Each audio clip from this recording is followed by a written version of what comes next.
Assalamualaikum warahmatullahi wabarakatuh.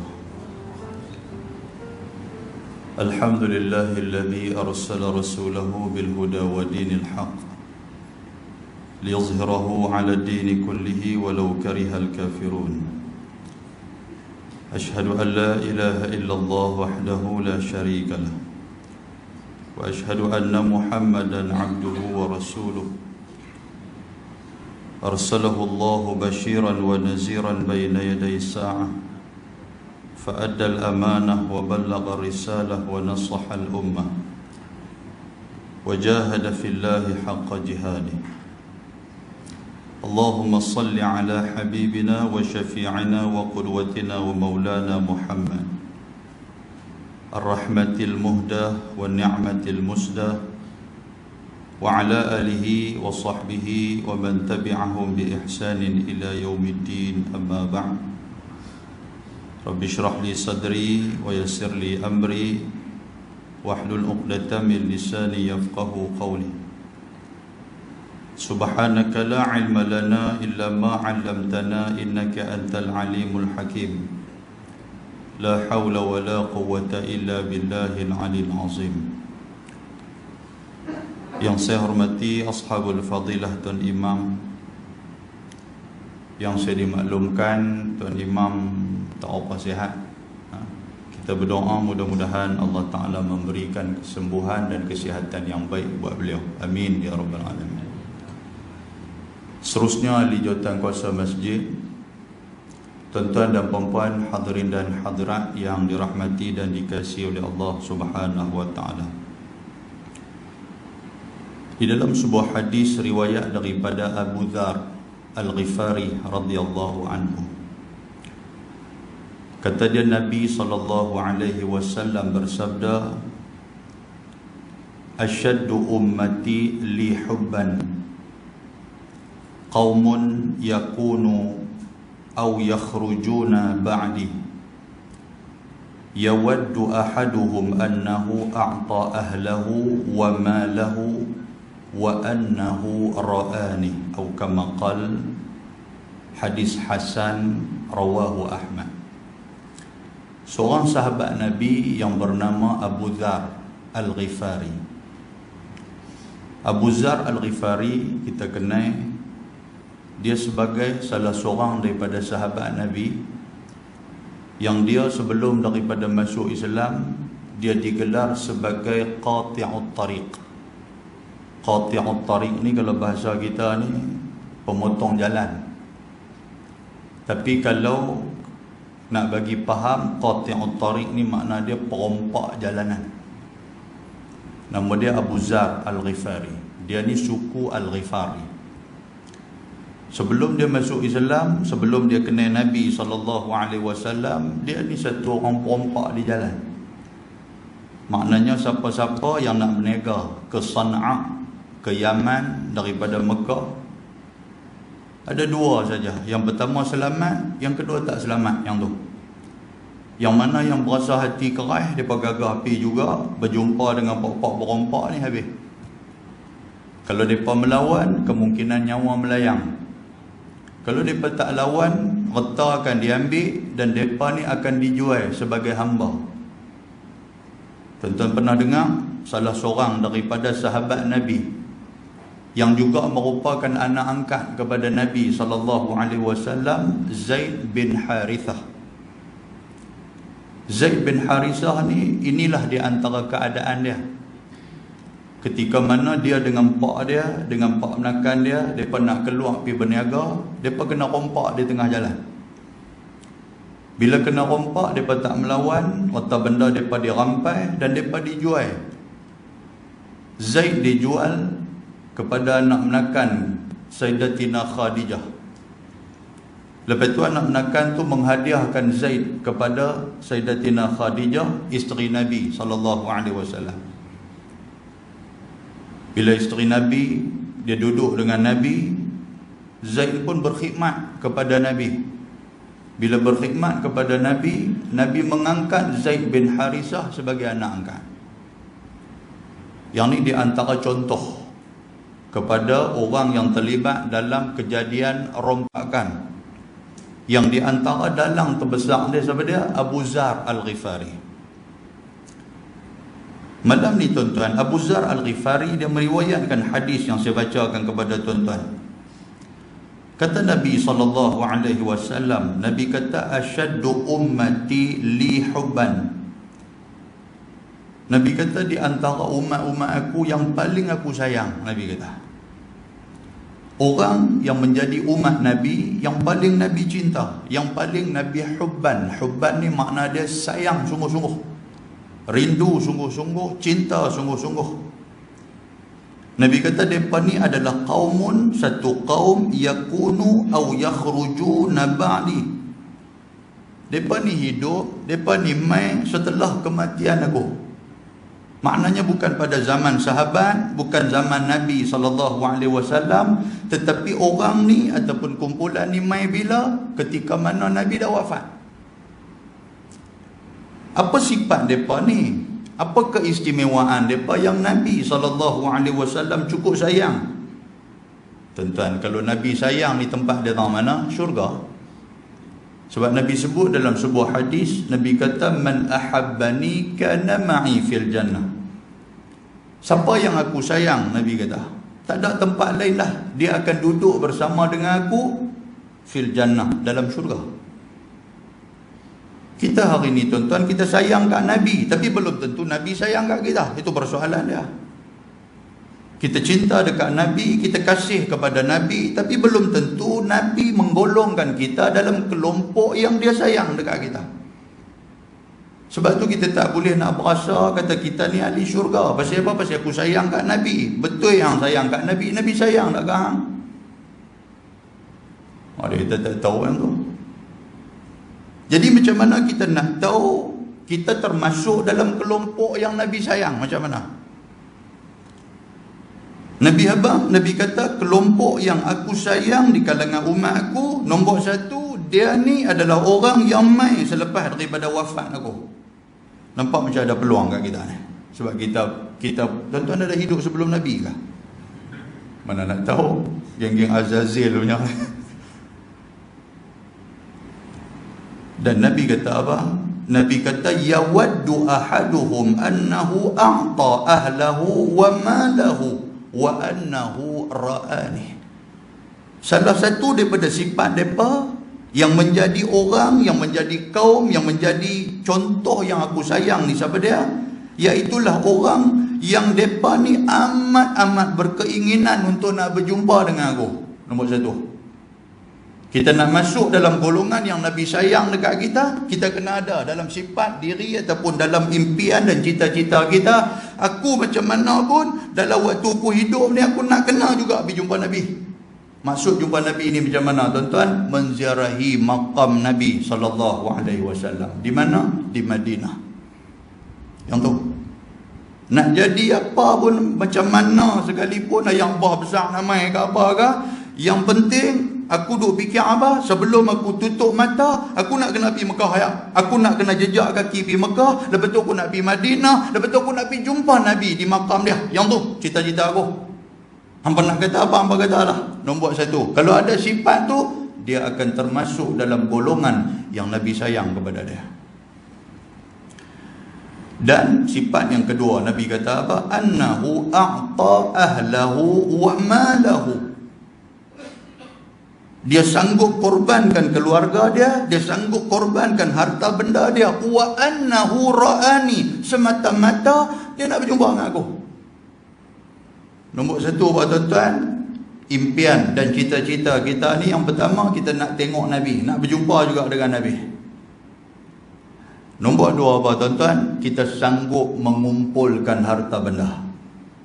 Daripada Allah duk simpan sikit-sikit dah, duk masuk dalam tabung, tak kira lah dalam tabung haji apa duk masuk.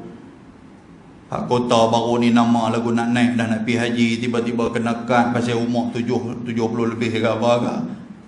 Dia kata tak apa, pergi haji tak boleh, aku nak pergi buat umrah. Dia tak bebai, yang tu dia. Dia tak ada orang, dia tak payah sangat, dia kata pergi haji pun tak boleh, main nombor ekor lah. Dia bebai. Tak mau macam tu. Maknanya dia simpan. Tak apa, aku tak boleh pergi dengan jalan haji. Lah ni travel umrah berlungguk-lungguk.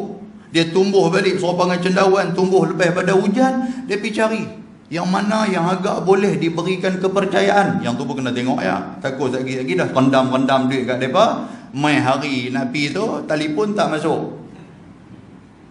Kita dah buat kenduri dengan pulut, kunin, apa bagai dah. Dengan bunga mangga pakai duk hantar sampai dekat rel. Dekat rel lah dia hantar, dah tali langkah rel. Dekat tu dah dia hantar lah. Kita pun dah keluar pergi airport, kepala batas apa, tengok-tengok kata mana dia nak bawa kita ni, mutawih kita mana. Kata kami kontak pun tak dapat. Takkan nak gagah balik elok tadi. Balik waktu tu dia katuk dengan bunga mangga tu. Dia kata kami penat pergi cari. Mau tak mau nak kena pergi duduk Penang 2 minggu kan pergi duduk Penang 2 minggu. Dia kata haji kampung seronok lah. Yang tu lah. Oh tuan-tuan naik lah benda ni tu. Nak kena check dia benda ni. Jadi tuan-tuan sekalian, dia pergi cari jalan tu, pergi umrah. Dia boleh simpan duit. Ada benda yang menjadi keutamaan dia, dia selesaikan. Lepas tu ni, hak untuk dia nak pergi jumpa Nabi ni ada. Yang ni.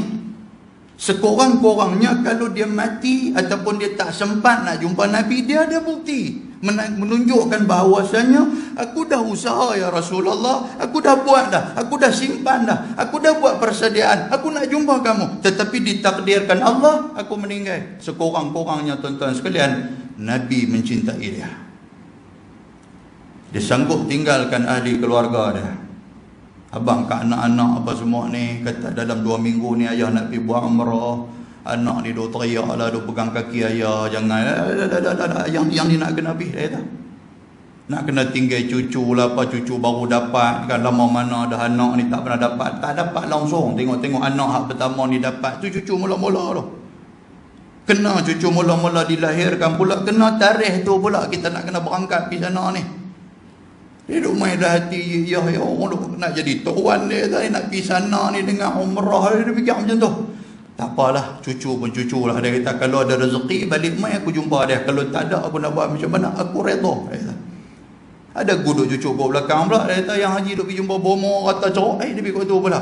Duk pergi cari ayam tawang lah, pergi apa dayang bunting lah, pergi balik satu tempayan punya duk bagi anak minum, nak pergi mengandung apa semua. Takkan nak tinggal macam tu haji Nabi buat umrah.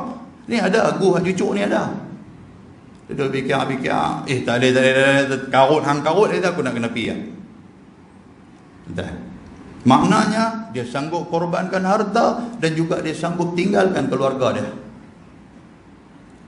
Nombor 2. Dan nombor 3 apa tuan-tuan sekalian, dalam hadis yang lain riwayat daripada Imam Muslim, Nabi SAW menyatakan, Nabi kata orang yang paling aku sayang adalah orang yang mai selepas daripada aku, dan orang yang paling aku sayang adalah orang yang sanggup korbankan harta dan juga keluarga semata-mata nak tengok aku. Dan orang yang paling aku sayang apa dia? Orang yang boleh bawa keluarga dia untuk nak berjumpa dengan aku. Ni syarat yang ketiga. Nombor 1 apa tuan-tuan sekalian, dia ni hidup selepas daripada Nabi. Nombor 2 apa tuan-tuan sekalian, dia boleh simpan harta dia semata-mata nak tengok Nabi. Nombor 3 apa tuan-tuan, dia korbankan keluarga dan juga harta nak tengok Nabi. Nombor 4 apa tuan-tuan sekalian, dia usaha untuk nak bawa ahli keluarga dia. Nabi kata wa annahu ra'ani, semata-mata nak tengok aku.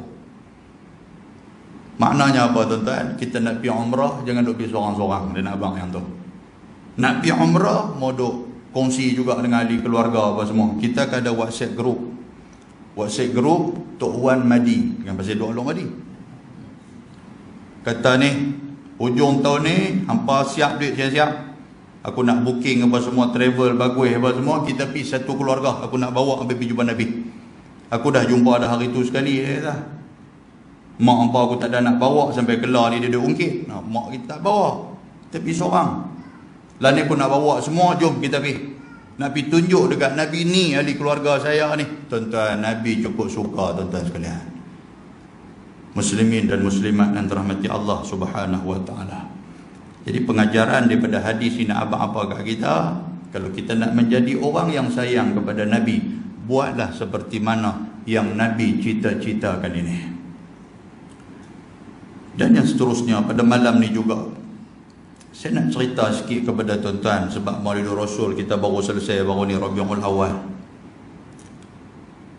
mengenai Maulid Nabi. Nak cerita juga sikit. Tuan-tuan sedang ataupun tidak, seandainya Nabi masih hidup, yang ni Allah Ta'ala bagilah kuasa Tuhan, umur dia sampai ke hari ni, sampai yang tuan-tuan duk sambut Maulid Nabi pada hari ni tuan-tuan sekalian, agak-agak dah berapa kali dah kita sebut. Daripada dia hidup dulu ni, yang ni orang tak pernah duk kira. Kita duk kira sambutan Maulid Nabi yang tahun ni kali yang ke berapa, yang tu peringkat Malaysia punya, dia kata kali yang ke 60 berapa, oh yang tu. Tapi hak betul-betul mula daripada Nabi dilahirkan sampai sekarang ni, agak-agak kali yang ke berapa ribu. Tentu ingat nombor ni, Nabi dilahirkan Rabiul Awal 571 Masihi. Kira daripada 571 Masihi sampai kepada 2022 Masihi, sudah berapa tuan-tuan sekalian? 1451 tahun Nabi SAW yang kita duk sambut Maulid dia ni. 1451. Oh, siap-siap. Yang ni pun nak kena habang ya. Orang belah-belah Lok Madi ni pun cengeng macam ya. Dia keluar pergi pekan anak bukit tu, duk kalih kiri kanan, dia pergi tekan bawang RM50. Tengok-tengok naik nombor 1. Naik nombor 1 dia main jumpa Fitri. Dah ni abang panggil ustaz tu, mai kita buat kenuri malam tu. Kenuri duit tu pula. Cerah masa depan ustaz. Kan, jangan dia buat nakal tu, jangan. 1451 tahun tu Nabi SAW, tuan ingat. Tahun depan dia jadi 1452, 1453 ke atas apa semua tu. Sekurang-kurangnya yang tu kita faham. Kalau nak kira bulan, umur Nabi 17,412 bulan. Kalau nak kira hari, umur Nabi 516,556 hari. Tu dia, kalau nak ambil sangat. Kan, yang tu, yang kata Nabi SAW. Tuan-tuan yang dirahmati Allah Ta'ala, dalam sambutan Rabiul Awal ataupun Maulid Nabi SAW juga ada 5 pandangan para ulama mengenai tarikh yang sebenarnya sambutan Maulid Nabi ni. Saya nak cerita tuan-tuan biar tak mau lagi ada perdebatan di kalangan kita. Lah ni dia main macam-macam lah ni. Dia main Maulid tak boleh, dia main sambut tak kena tarikh lah apa, dia main macam tu. Jadi malam ni tuan-tuan main dengan kepala kosong, korang-korang balik ni aku dah faham dah. Main bilah pandangan macam mana sekalipun kita dengar, kita hadam yang tu ya. Pandangan yang pertama tuan-tuan sekalian, dia ada 5 pandangan para ulama. Yang ni dikeluarkan oleh Imam Muhammad Ibnu Ishaq. Dia ni di antara ulama tarikh, ulama sirah. Dan juga Imam Al-Zahabi dan Imam At-Tabari. Imam Tabari ini tafsir At-Tabari, dia ni ulama tafsir. Dia menukilkan bahawasanya tarikh yang pertama sekali adalah berlaku pada 12 Rabiul Awal tahun Gajah 571 Masihi. Yang pertama 12 Rabiul Awal. Yang ni yang kita sambut sampai sekarang. Yang negara Malaysia sambut, yang di Asia kita ni duk sambut 12 Rabiul Awal. Manakala pandangan yang kedua pula, iaitulah pada 9 Rabiul Awal. Ada juga sambut 9. Maknanya awal 2 hari. Rabiul Awal ini dinyatakan oleh Syekh Safiyur Rahman Mubarakfuri. Dalam kitab dia apa? Cukup terkenal kitab ni. Dinamakan sebagai Ar-Rahiq Al-Maktum. Itu kitab tu. Dan juga Syekh Khudaribik, Syekh Muhammad Khudaribik dalam kitab dia Nurul Yaqin. Kitab Sirah Nurul Yaqin ni kitab yang Jabatan Agama Negeri Kedah dia bekalkan kepada imam-imam seluruh negeri Kedah 10 tahun yang lalu. Kalau tuan-tuan tanya Imam Haji Radha, ada tak kitab Nurul Yaqin? Dia kata ada dekat dia. Kitab ni menyatakan bahawasanya berlaku Maulid Nabi ataupun Nabi dilahirkan pada 9 Rabiul Awal 571. Dan pandangan yang ketiga adalah Imam Al-Waqidi.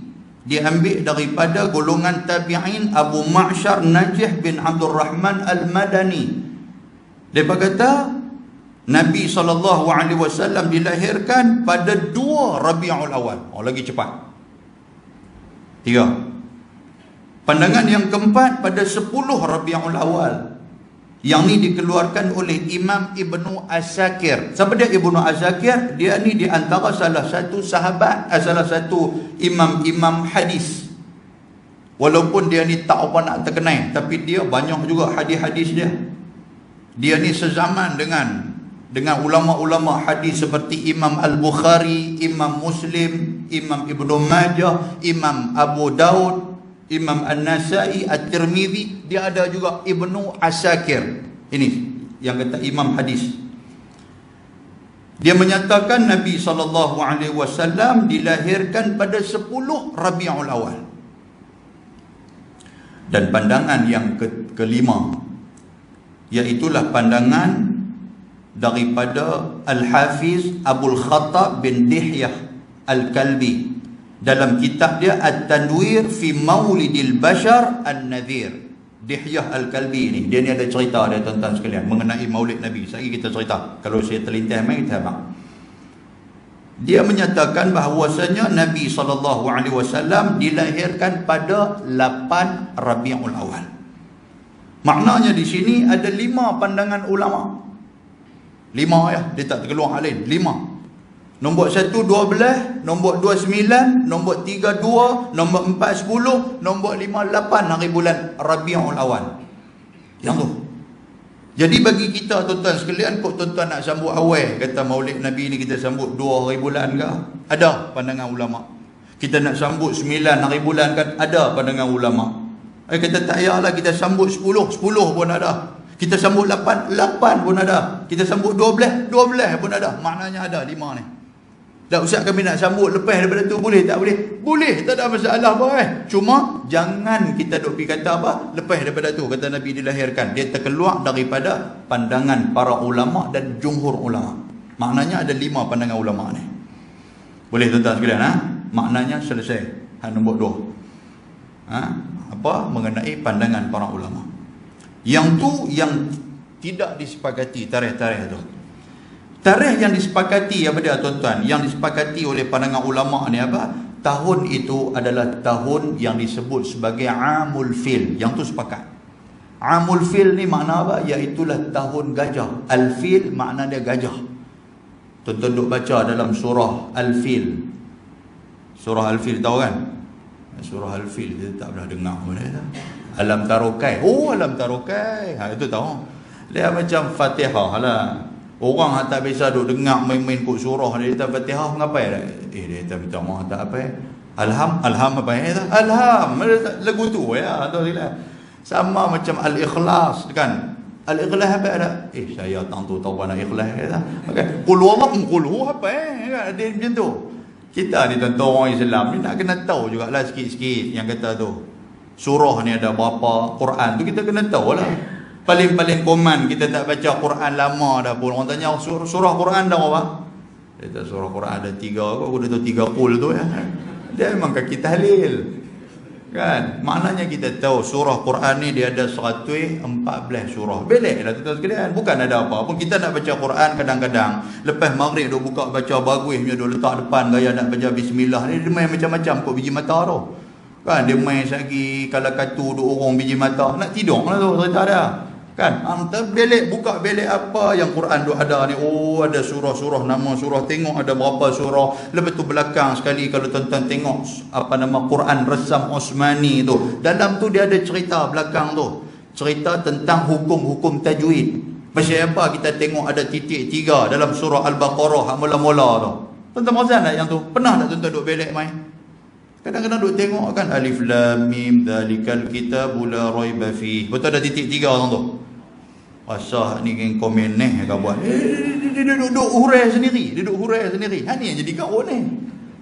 Apa pasal titik 3? Apa pasal dia ada jadi apa nama wasal tu dia jadi sad tu nak tulis macam sopa dengan sallallahu alaihi wasallam. Benda-benda macam tu kita nak tengok. Yang ada tanwin pula ada yang buat serupa dengan apa nama wow tu nampak bertindih dua. Hak satu lagi wow tak bertindih, dia naik ke atas tu pula. Mesti apa macam tu? Tuan-tuan, tang mana nak tengok tang tu? Selak yang tu lah. Tengok pelan-pelan. Oh, tang ni. Barulah kita tak ada masa kita nak fikir tentang keburukan orang. Barulah kita fikir hidup kita ni ada barakah. Pasal apa? Pasal hidup kita ni telah kita cukupkan dengan ilmu-ilmu Tuhan. Hak tu yang benda penting kita nak pakai dalam sembahyang. Pasal apa tentang surah Taubah tidak disunatkan bagi kita baca bismillah. Surah Al-Bara'ah selain daripada Taubah. Tu nama dia. Pasal apa tak ada bismillah ni? Kita tengok tak ada bismillah. Oh, ni nampak macam pelik ni Quran ni. Dia dua huruf sendiri. Wahabi. Dia boh tu. Dia kira yang tu ya. Pasal yang tu dia hangat. Yang ni benda ni cerita bab Maulid dia nak maklum macam tu. Semangat Maulid ni apa? Dalam tiap-tiap hari mau ada juga. Ketika mana kita sambut satu sambutan Maulidun Nabi, apa yang kita dapat? Apa benda baru yang kita dapat dekat diri kita? Antara ada yang ni lah. Satu benda baru aku dapat ilmu sikit, tuan-tuan. Lepas tu kalau terjemah yang dikeluarkan oleh Indonesia punya terjemah tu lah, ni terjemah tu lah yang banyak kita duk pakai. Dalam tu diceritakan sejarah penurunan Al-Quran. Yang kata Jibril alaihi salam macam mana mai jumpa Nabi, apa surah mula-mula sekali yang diturunkan, lepas tu hikmah-hikmah dalam tu. Dia cerita benda-benda tu. Yang benda ni kalau tuan-tuan duk baca apa semua, dia akan encourage kita, dia akan bagi semangat kita untuk kita nak faham Quran tu. Pasal apa? Pasal kita tahu sejarah Al-Quran. Begitu juga dengan Nabi SAW. Bila kita cerita tentang Nabi, secara tak langsung sejarah yang kita dengar akan bagi semangat dan motivasi dekat kita untuk kita nak kenal Nabi. Baru kita tahu, oh macam ni cerita dah. Yang tu lah kita buat sambutan Maulid. Pasal apa? Pasal nak memperkenalkan Nabi kepada orang. Sebab ramai di kalangan kita yang memang tak kenal Nabi lagi. Ramai tuan-tuan sekalian. Baik, jadi tahun gajah, Suratul Fil. Dalam tahun gajah ni semua sepakat. Tuan-tuan pengajian baca. Yang ni pun lagi cantik tuan-tuan sekalian ni. Hak ni kalau boleh tengok tafsir dia sikit. Yang kata cerita Al-Fil ni kita tahu, oh dia main rasa dekat kita. Macam mana sebelum Nabi dilahirkan, rupanya ada satu kisah besar. Yang main kisah tu untuk nak melanda Kaabah. Bukan takat benda ni nak melanda Kaabah juga, tapi benda ni juga menyangkut dengan soal akidah. Pasal apa saya kata macam tu tuan-tuan sekalian? Saya nak semak sikit, sama-sama kita semak surah Al-Fil. Allah Ta'ala kata apa? Alam tara kaifa fa'ala rabbuka bi ashabil fil. Apa makna dia? Alam tara, tidakkah kamu melihat? Kaifa fa'ala, macam mana Tuhan buat kepada ashabul fil. Ashabul fil ni makna apa? Tentera bergajah. Yang tuan-tuan kenal nama ketua kepada tentera bergajah ni nama apa? Iaitulah Abraha Al-Habsyi nama dia. Dia ni siapa? Dia ni adalah komandan tentera, ketua besar tentera negara Yaman. Yang Yaman di saat itu ditakbir oleh seorang raja yang bernama An-Najasyi. Pernah dengar nama tu? Oh, tak pernah dengar saya ni. An-Najasyi ni siapa tuan-tuan sekalian? Dialah yang menjadi asbab kita boleh semayang salat sunat ghaib. Bila orang meninggal di Kuala Lumpur tak ada nak balik mai, kita pun dengar dalam WhatsApp grup kampung. Kata Syekh ni meninggal apa semua ni, satgi lepas Isya satgi kita buat sembahyang sunat ghaib. Mai tahu mana benda tu? Mai daripada mana tuan-tuan? Mai daripada An-Najasyi ni lah. An-Najasyi ni walaupun majoriti dalam negara Yaman di saat itu memeluk agama Kristian, agama Nasrani. Dia ni tuan-tuan, dia sudah masuk Islam. Dia raja besar, dia masuk Islam. Dia Islam kepada Nabi, tetapi dia sembunyikan Islam dia. Nabi SAW tahu. Kalau dia tunjuk kata dia Islam, dia akan digulingkan kerajaan dia satu. Yang kedua, habis semua. Harta benda dia akan kena ambil, anak-anak keluarga dia semua nanti akan kena bunuh. Pasal tak ada lagi orang Yaman yang memeluk Islam. Raja ni sudah peluk Islam. Bila dia meninggal, tuan-tuan sekalian, orang tak abang kat Nabi. Yalah zaman tu tak ada lah WhatsApp, apa Telegram, apa semua tak ada lagi. Jadi benda tu sampai lambat kepada Nabi SAW. Orang abang kat Nabi, ya Rasulullah tu, tentera apa nama, Raja Najasyi, Raja besar Yaman meninggal dah. Nabi dengar-dengar, terus Nabi salat sunat ghaib, maknanya menggantikan salat sunat mayat. Salat sunat jenazah kita duduk semayang tu, Nabi buat 2 rakaat kepada dia. Nabi buat 4 takbir kepada dia. Jadi ulama ambil, oh rupanya boleh. Maknanya Nabi pernah buat macam tu. Itulah yang ulama istimbatkan hukum tu yang kita duk buat lah ni. Tuan-tuan jangan duk jadi ni. Ada orang yang tak biasa macam ni. Tuan-tuan lepas semayang maghrib ke, lepas semayang isya ke, tuan-tuan buat semayang 4 takbir, mayat apa tak ada. Dia pula habis-habis semayang isya, dia duk tengok bapak ni semayang mayat tu, tak mana duk perhati atas bawah. Dia jadi begitu. Oi, dia tolong madi, dia kata, oi sakan bapak ni sesat teruk ni. Oh, dia pergi begitu. Tuan-tuan jangan buat pasal. Dia pergi begitu. Sebab benda ni pernah jadi kat saya dulu ni. Waktu saya jadi imam masjid daerah Barat Daya, waktu tu badan sadu punya rumah.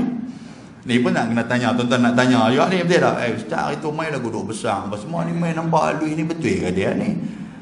Apa pasal tak kencing manis, memang duk darah ketum. Dua-dua tu, dia kira nak tunggu nak buh mertun yang tu ya, yang kata kita ni tuan-tuan sekalian. Kan, dua tu ya, duk pergi kata, orang jumpa yang tu Ustaz, abang, Ustaz sihat kan? Ustaz ada kencing manis? Kencing manis, kata kat saya. Saya dengan naik bukit lapar, dengan tak makan, dengan duk kayu gerek ni sampai nak putih orang-orang kentut apa semua, dengan duk jogging bagus sampai turun sampai lagu ni, kencing manis, dia kata kat saya. Kan memang nak kena kencing betul dia ni. Kan? Allahu Rabbi. Tuan-tuan sekalian, zaman tu lah saya jadi imam di masjid daerah Barat Daya Balik Pulau. Kebetulan hari tu tuan-tuan pernah jadi juga kat kita ni, kering kontang, dia tak turun, hujan tak turun. Bila hujan tak turun, tuan-tuan sekalian, kita dalam mazhab Syafi'i, macam mana Nabi SAW buat, Nabi akan buat solat sunat minta hujan. Tidak, tuan-tuan sekalian, solat sunat minta hujan. Buat tu di mana? Nabi buat di lapangan. Dalam hadis Nabi tu, Nabi buat semayang-semayang apa semua ni, bila dalam duduk semayang, habis-habis tak ada nak habis, hujan turun, tuan-tuan sekalian. Sahabat Nabi ni bakal lari habis-habis, Nabi tengok-tengok, Nabi senyum. Nampak tak? Jadi saya pun bila dah kebetulan waktu tu nama kerajaan negeri waktu tu bagi kepada masjid Balik Pulau suruh buat benda ni, suruh jadi manage benda ni, saya pun jadilah imam semua tu, baca khutbah apa. Tuan-tuan, orang Islam kita ni kami buat di pekarangan masjid. Maknanya di masjid kami tak buat dalam, kami buat di luar. Hampir 700 orang waktu tu main pakat semayang. Mereka pun tak bisa duduk semayang di luar ni, sebab tempat parking mana orang pernah semayang. Kan dengan hampak apa semua, kita pun dah habis semayang lah apa semua, lagi baca khutbah. Ni geng-geng motor ni, apa nama orang kampung tu lah, dia main-main lagu, duk ambil gambar lah apa semua. Rupanya tersebar. Dia kata apalah masjid sikit punya besar, semayang di luar. Dia apa tu? Oh, lepas tu keduk karut dah tu imam ni. Dia main macam-macam, dia main halau kat kita, tuan sekalian. Kita dengar pun renyeh. Rupanya ada lagi yang kata orang jenis lagu ni. Tak semua orang tahu. Dia main duduk tangkap gambar. Kita kata, pasal apa tangkap gambar ni? Kita pun tak apalah kan, tangkap gambar mungkin yang tak bisa tengok, tak apa. Tapi kenyataan buat keluar tu. Dia balik, dia pergi cerita pula. Dia kata, masjid sikit punya besar, pergi semayang di luar. Dia kata, boleh kan semayang di luar? Dia tanya lagu tu pula. Oh tuan-tuan, sama macam tuan-tuan, apa kalau tuan-tuan semayang sunat ghaib, tiba-tiba tak ada jenazah, dia boleh duduk tengok apa semua. Dia kata, semua apakah ada? Dia kata, apa-apa ni, dia kata, mana mayat, tahu mana? Dia pun letak atas membar tu, dia rabat atas membar, tengok tak ada apa mayat. Dia jadi celaru balik. Tuan-tuan, benda nak jadi pasal ni benda mudah ya. Pasal di tangan kita ni handphone macam-macam, orang nak bercakap, orang nak hantam apa semua ni mudah ya, tuan-tuan sekalian. Allahu Akbar. Nampaklah? Jadi nak kena bagi faham benda tu boleh. Baik, muslimin dan muslimat antara rahmati Allah. Raja Abraha Al-Habsyi, komandan Abraha Al-Habsyi, Allah Taala hantar Allah Taala cerita tentang Ashabul Fil ni. Dia bawa tentera-tentera bergajah di saat itu sebanyak 700 ekor tentera. 700 ekor gajah bawa.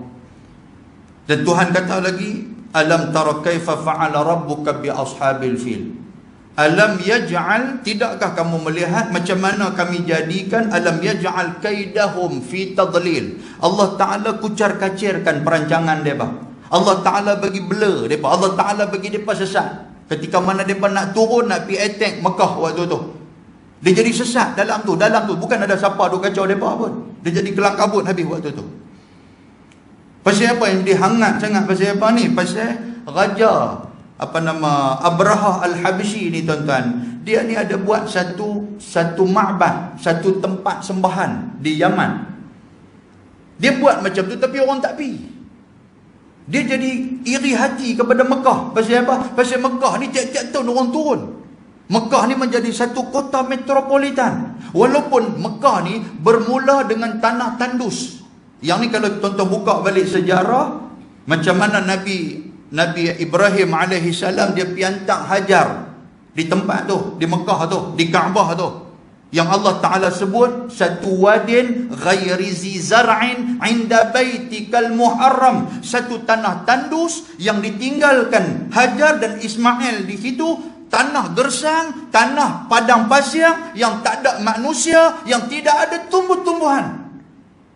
Pasal apa tuan-tuan? Pasal meraihkan keinginan keinginan Sarah. Nabi Allah Ibrahim ni dia menikah 2 orang. Nombor 1 dia menikah dengan Siti Sarah, tu isteri dia. Sarah ni pula tuan-tuan sekalian, Quran habaq 2 sifat yang ada dekat dia. Yang pertama ajuzun, yang kedua aqimun. Yang pertama ni tua. Sarah ni perempuan tua. Yang kedua aqim. Aqim ni makna dia apa? Mandui, tak boleh beranak. Hajar pula dihadiahkan oleh Raja Mesir kepada Nabi Allah Ibrahim. Dapat kepada Nabi Allah Ibrahim, tuan-tuan sekalian, dapat anak Ismail. Jadi kalau seorang pak ni bila ada anak kecil apa semua, duduk pula satu rumah dengan Sarah. Tuan-tuan fahamlah, bila orang berpoligami ni duduk satu rumah, dia bukan boleh duduk sekali. Dapur sama ni. Mula-mula tak apalah. Hari kedua, hari ketiga duk nampak Haji In lah kot, Nabi Ibrahim dia panggil apa lagi? Bahasa kita nak bagi tuan-tuan faham lah. Kita nampak Haji In ni duk main dengan anak Jat ni. Hajar tu Jat lah kan, orang Lok Madi panggil kan, duk main dengan anak Jat ni duk main. Sarah ni pun tuan-tuan sekalian berasa dah tahu apa nak syok, aku dah lah tua, aku tak boleh beranak. Tak apa dah, sehari 2 duk boleh tahan lagi. Tapi bila main berhari-hari duk tengok depan mata tuan-tuan sekalian, sampai dia pun duk merasa, kalau boleh bagilah kita duduk asing pun tak apa, pergi buat rumah sebiji lagi pun tak apa, jangan bagi tengok depan mata. Dia berasa seragai ke apa dia nak panggil kan. Tuan-tuan nak ada madu dia tahu lah ke mana. Hal tak ada ni duk renyeh saja. Dia tahulah seragai ke apa, rasa seriau lagu tu. Jadi tuan-tuan sekalian, Allah Ta'ala pun meraihkan impian Sarah ni. Tuhan wahyukan kepada Nabi Ibrahim, wahai Ibrahim, bawa Hajar dan Ismail, pergi letak di satu tempat. Yang tempat itu adalah kering kontang. Wadin ghairi zi zar'in, satu tempat kering kontang yang tidak ada tumbuh-tumbuhan. Inda baitikal muharram, tetapi tempat itu adalah tempat muharram, rumah aku. Tuhan kata, apa dia? Kaabah. Jadi Nabi Ibrahim pun tak cakap banyak, sebab ini arahan daripada Allah. Memang Nabi Ibrahim, dia adalah satu Nabi yang tak pernah argue Tuhan. Ni Nabi Ibrahim ni. Argue ni maksud apa tuan-tuan? Tak pernah duk petikai Tuhan pun. Dia boleh kata kat Tuhan, dia kata Tuhan nak pergi hantar sikit punya jauh dah, berapa 1000 kilometer pun. Waktu ni dia kata kereta api pun tak ada lagi, sebab kereta api lalu. Sebut pergi lah. Dia kata nak pergi bawa dengan anak kecil apa bagai. Dia kata dengan 1000 kilometer nak pergi, nak pukul kaki pergi. Dia tahu. Lepas tu nak tinggal sana pula, tinggal mereka dua beranak ni. Dia kata saya nak balik main. Dia kata bukan dia kerja. Dia kata saya duduk kena makan dengan singa kan, dengan serigala ke apa. Nabi Ibrahim kata macam tu lah dekat Tuhan? Tak kata. Walaupun Nabi Ibrahim boleh kata. Dan Tuhan dia meraihkan. Boleh faham tuan sekalian? Tuhan dia bagi, bukan tak bagi. Tapi bila dia bagi arahan, Nabi Ibrahim buat. Ni hebatnya Nabi Ibrahim ni. Tuan-tuan nanti tuan-tuan waktu nak masuk hari korban ke apa ke, tuan-tuan carilah mana-mana ustaz ni kan, Ustaz Luqman ya, tak larat lah kita pun. Kan cari satu ustaz cerita tentang sejarah Nabi Ibrahim. Dia ni siapa? Yang dia ni tuan-tuan, hebat tak hebat, sampai Nabi Muhammad sallallahu alaihi wasallam, Nabi meletakkan salat Ibrahimiyah, salawat Ibrahimiyah dalam tahiyat akhir kita tu. Ni yang ni nak kena gaji ni. Awak tak letak Nabi Muhammad bin Abdul Muttalib ke, Nabi Muhammad bin Abdullah ke? Pasal apa tak ada selawat ke atas Abdullah? Pasal apa tak ada selawat ke atas Abdul Muttalib? Pasal apa tak ada selawat kepada apa nama adik-beradik Nabi hak ni? Pasal depa duk kawan dengan Nabi. Pasal apa terus kepada Nabi Ibrahim? Yang ni tuan-tuan kena cari. Yang ni sepatutnya kita tanya. Duk sama-sama kita duk bincang, ni duk cerita tentang bubar parlimen. Yang tu yang dikarut tu. Duk nampak ni depa duk kibak sakan kita tak naik apa lagi ni jadi begitu. Kan duk nampak macam tara apa ni, hampa bebai ke apa ke. Yang tu yang panas elok madi ni. Kan? Allahu akbar. Boleh ya tuan-tuan? Banyak yang nak cerita ni. Ni baru ke berapa? Boleh ha. Balik mai jauh daripada Penang tu. Kan? Tapi singgah di Kupang Teduh jadi dekat dia ha. Kan? Muslimin dan muslimat yang dirahmati Allah, Nabi Ibrahim dia pun bawa lah Siti Hajar pergi letak tantu. Bila letak tantu tuan-tuan sekalian, yang ni kisah yang kita ambil dalam manasik haji, betul tak? Ketika mana Nabi Ibrahim dia bawa Hajar dan Ismail, dia letak, dia kata inilah tempat. Dia pun tuan-tuan nak balik pula waktu tu di Palestin, nak balik daripada Mekah ke Palestin dia lebih kurang dalam 1000 km jalan kaki. Nak balik ke sana ni, Hajar sudah tanya Nabi Ibrahim. Dia kata, apakah ini adalah perintah daripada Allah? Mula dia tanya, pasal apa tinggal kami tang ni? Takkan tinggal kami tak ada siapa ni, rumah pun tak ada. Tuan-tuan, Nabi Ibrahim tinggal rumah pun dia tak buat. Nanya kita kata aku kira okey ya. Aku tinggal buat rumah, aku bagi kereta kancil, aku bagi sebiji dengan tanah, aku bagi buang serlung, kata tu pun dia duk bebai, duk pergi tuntut di mahkamah lagi. Tak, Nabi Ibrahim tak. Tuan-tuan buat ayat tu mampu saya. Kata ni hang betul bersyukur. Nabi Ibrahim dia tinggal bini dia tak bagi apa. Anda orang ada dia buat lagu tu pula mampu ya. Dah yang tu untuk Nabi Ibrahim je. Untuk Haji Ibrahim tak boleh. Kan tak boleh. Kan jadi Hajar sudah tanya kepada Nabi Ibrahim. Dia kata takkan tinggal kami tang ni apa semua. Nabi Ibrahim tak jawab. Pasal dia memang tak ada jawapan. Kemudian dia tanya, adakah ini perintah daripada Allah? Itu yang keluar daripada kalam Hajar. Nabi Ibrahim kata, "Na'am, memang betul. Ini memang datang daripada Allah. Aku hanya menjalankan perintah." Tuan-tuan tengok yang kata Hajar ni, dengar nama Allah Ta'ala. Allah, dia pasrah, dia redha, dia serah kepada Allah.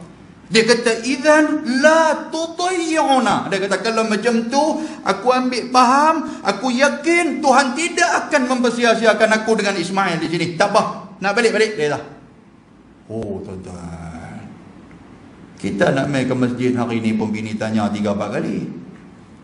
Nampak baju Melayu bagus dah. Bungan kain pelikat, ada seluar ke dalam tu? Dia tanya kita ada seluar, takut duk pergi jadi Jamil. Kan? Dah kata aku nak pergi dengar ceramah lah. Pergi elok tu dia pesan kat kita tu. Pergi elok lah. Tak apa aku nak pergi.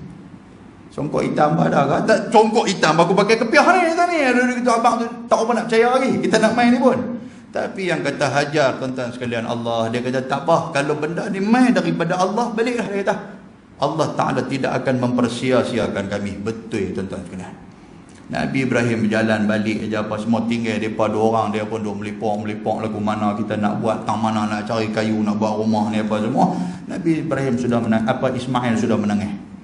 Duk teriak kuak pasal lapang lah budak ni nak minum susu. Hajar nak bagi pun dia pun perlukan kepada ayah barulah main susu. Duk nampak orang kata apa, Fata Morgana kan, nampak tu. Nampak dari jauh tu, nampak siapa ngayak lari, pimai. Yang pimai itulah di antara Safa dan juga Marwah. Tu. Tuan-tuan, kalau kita buat benda ni, kita ingat balik, ni lah tempat yang kata mak kita ni, tok kita dulu Hajar duk lari pimai ni. Dia main semangat tuan-tuan sekalian. Dia main semangat. Sampai di lampu hijau tu dia suruh lari-lari anak. Kan kita duk sa'i tu. Habis lampu hijau, jarang relax balik. Sekali lampu hijau, lari pula. Sampai di bukit sofa tu, angkat tangan, berdoa lah apa semua. Turun pula. Ni, berapa kali? 7 kali punya duk lari-lari pimai. Kalau kita duk fikir macam ni lah yang Hajar buat dulu. Tuan-tuan, dia berasa ni, haji kita ataupun umrah kita, dia berasa zuk masuk ke dalam ni. Pasal kita dapat mengingati dan mengenang kembali. Ni, di antara punca kepada manasik haji ni. Duk lari pimai-pimai, tuan-tuan sekalian. Kita duk dengar tutup guru dulu duk cerita apa? Tunjai kaki Nabi Ismail duk tunjai. Budak-budak bila dia nak ni dia duk tunjai. Dia tak boleh mangkit ke masa tu. Duk tunjai, bum kata keluar ayam, tuan sekalian. Tapi kalau berdasarkan kepada hadis yang sahih riwayat Imam Al-Bukhari, Jibril alaihi salam sudah main di saat itu. Jibril mencucukkan jari dia dekat dengan kaki Nabi Ismail, maka timbullah mata ayam Zam-Zam tu. Yang tu hadis sahih. Bila main, Hajar pun tengok-tengok, dia kata ayak dah, banyak dah. Ada hadis sahih yang satu lagi pula main. Nabi kata apa? Nabi kata, kalaulah bukan kerana Hajar duk pergi kepung buat tanduk, nescaya Mekah sekarang akan menjadi lautan, dia kata. Pasal Hajar tengok ayak tu duk banyak dah, dia pun kepung, ambil pasir dia kepung ayak tu. Di saat itu, tuan-tuan, ada suku Jurhum. Ni cerita lama dulu ni. Ada suku Arab Jurhum, Arab mula-mula sekali Mekah. Mereka ni berpindah randah. Mereka tengok kalau ayak tang ni dah habis, mereka akan pergi ke tempat lain. Mereka tengok ada makanan, mereka akan duduk tang tu. Lepas tu makanan habis, mereka pindah randah pergi tempat lain. Mereka pun dah tengok dah, mereka nampak dah ada burung duk main kat atas. Sebagai tanda, tuan-tuan, burung ni dia dua ya. Kalau burung, apa nama, burung lang ke burung apa duk main kat atas tu. Nombor 1, ada ayak di bawah. Nombor 2, ada makanan. Jadi burung duk main, mereka pun nampak. Mereka lari-lari pergi, mereka nampak nampak Hajar dan Ismail duk ada tang tu. Mereka minta kepada Hajar, ni kumpulan ni, Jurhum ni, orang Arab mula-mula ni. Dia kata, boleh tak kami nak buat penempatan tang ni, pasal ayam pun ada apa semua. Hajar kata, ahlan wa sahlan, mai aku tinggal aku dengan anak aku yang tak ada siapa, mai. Bermula daripada situlah sejarah pembangunan Mekah mula naik, tuan-tuan sekalian. Bila dah besar Ismail lepas semua, Nabi Ibrahim pun balik main.